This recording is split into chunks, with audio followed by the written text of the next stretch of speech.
बंगाल की पुकार सुनो, आज बंगाल की हालत है देखो। 1943 का साल था। भारत के बंगाल में लोग सड़कों पर भूख से तड़प तड़प कर मर रहे थे। कभी एक माँ अपने बच्चे को गोद में लिए बैठी रहती थी और सुबह तक उसका बच्चा मर चुका होता। क्या आप जानते हैं कि 1943 में भारत के बंगाल में 30 लाख लोग भूख से मर गए थे। और हैरानी की बात यह है कि उस साल भारत में अनाज की कोई कमी नहीं थी। सारा बंगाल तुहाडे कोलों अनाज ते गल्ले दी भिख मंगदा है। हज़ारां मर गए ने ते बाकी जेडे ने ओ तुहाडी मदद दी इंतजार कर रहे ने। कल्लो अपनी लोड़ तो वधिक अनाज भेजो, नहीं ते बंगाल के लोग भुखे मर जाएंगे। मदद करो, मदद करो, मदद। गांव में लोग चावल के एक एक दाने के लिए मर रहे थे और उसी वक्त कलकत्ता के अंग्रेज क्लबों में बर्फ वाली बियर सर्व की जा रही थी। तो सवाल यह है, क्या ये सच में अकाल था या फिर कोई साजिश?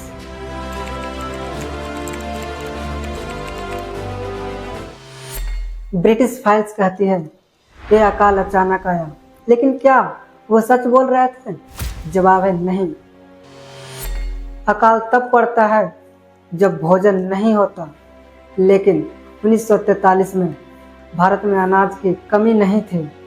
सरकारी आंकड़ों के अनुसार 1943 में 73 लाख टन चावल का उत्पादन हुआ था, जो कि पिछले साल से भी ज़्यादा था। तो फिर लाखों लोग भूख से कैसे मर गए? असल में अनाज था, लेकिन वो गरीबों तक पहुंचा ही नहीं। भारत उसमें ब्रिटिश शासन के अधीन था।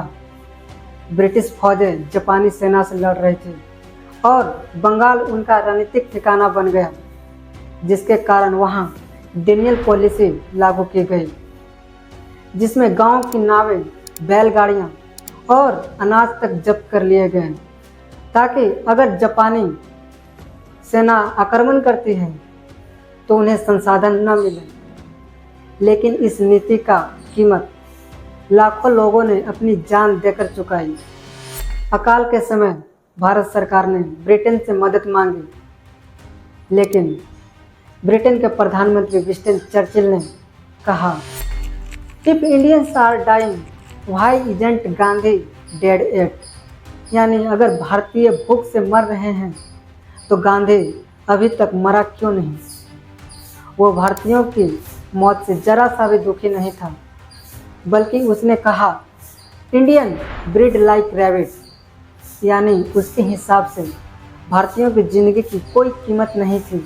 वो मानता था कि अगर भारत में लोग भूख से मर रहे हैं तो वो अपनी गलती से मर रहे हैं, क्योंकि उन्होंने ज़्यादा बच्चा पैदा कर लिए हैं। और उसने कहा, अगर हम भारतीयों को भोजन देंगे तो हमारे सैनिक भूखे रह जाएंगे।